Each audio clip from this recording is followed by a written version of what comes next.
पाकिस्तान के बलूचिस्तान में Jafar express train hijack हो गई है। बीएलए यानी बलोच लिबरेशन आर्मी ने 15 घंटे से ट्रेन को अगवा कर रखा है। पाकिस्तानी सेना अब तक बलूच विद्रोहियों के कब्जे से ट्रेन को छुड़ाने में नाकामयाब रही है। हालांकि कामयाबी का ढोल पीटने में सेना और सरकार खूब आगे है।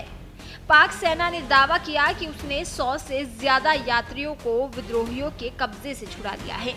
हालांकि उसका ये दावा कुछ देर बाद ही फुस हो गया। यात्रियों ने बाहर आकर सेना के दावों की पोल खोलकर रख दी। हाईजैक वाले ट्रेन से सुरक्षित निकले यात्रियों ने दावा किया कि उन्हें खुद बंदूकधारी विद्रोहियों ने छोड़ा है। अब सवाल है कि आखिर ट्रेन हाईजैक करने के बाद बीएलए के लड़ाके यात्रियों को मारने के बदले उन्हें रिहा क्यों कर रहे हैं? आखिर उनका मकसद क्या है? वो चाहते तो कत्लेआम मचा सकते थे, मगर उन्होंने ऐसा नहीं किया। तो सबसे पहले जानते हैं कि आखिर ट्रेन हाईजैक हुआ कैसे। दरअसल ये घटना मंगलवार दोपहर की है। जाफर एक्सप्रेस ट्रेन क्योटा से पेशावर जा रही थी।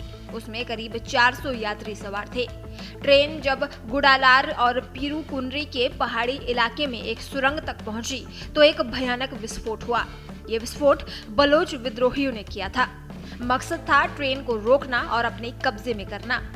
आतंकियों के कब्जे के बाद इलाके में भारी गोलीबारी और धमाकों की आवाजें गूंज उठी। पाकिस्तान सरकार के हाथ पांव फूल गए। पाकिस्तान समेत पूरी दुनिया में हड़कंप मच गया। इस ट्रेन हाईजैक की जिम्मेदारी बीएलए यानी बलूचिस्तान लिबरेशन आर्मी ने ली। इस पाक सेना और बलोच विद्रोहियों के बीच लगातार गोलीबारी जारी है। पाक सुरक्षा बलों का दावा है कि उसने अब तक बलोच विद्रोहियों के 16 लड़ाकों को मार गिराया है। वहीं बलूच विद्रोहियों का दावा है कि उसने 30 से ज्यादा पाक सैनिकों को मार गिराया है। पाक सेना ने दावा किया कि उसने अगवा किए गए जाफर एक्सप्रेस ट्रेन से 104 यात्रियों को सुरक्षित बाहर निकाल लिया। हालांकि छुड़ाए गए यात्रियों ने ही इसकी पोल खोल दी। इतना ही नहीं, पाक मीडिया ने भी दावा किया कि खुद बीएलए ने ही 100 यात्रियों को रिलीज किया है। खुद ट्रेन से रिहा किए गए यात्रियों ने कहा कि उन्हें बलूच लिबरेशन आर्मी ने रिहा किया है। जाफर एक्सप्रेस के एक बलूच यात्री ने बताया कि सभी बलूच यात्रियों को हथियारबंद लोगों ने रिहा कर दिया है। दावा किया गया कि बीएलए ने करीब 100 लोगों को छोड़ा है। इनमें ज्यादातर महिलाएं, बुजुर्ग और बच्चे शामिल हैं। अब सवाल है कि आखिर बीएलए चाहता तो यात्रियों को मार सकता था। वो कत्लेआम मचाकर पाकिस्तान में अपनी ताकत का एहसास करा सकता था, मगर वो ऐसा क्यों नहीं कर रहा? आखिर उसका मकसद क्या है?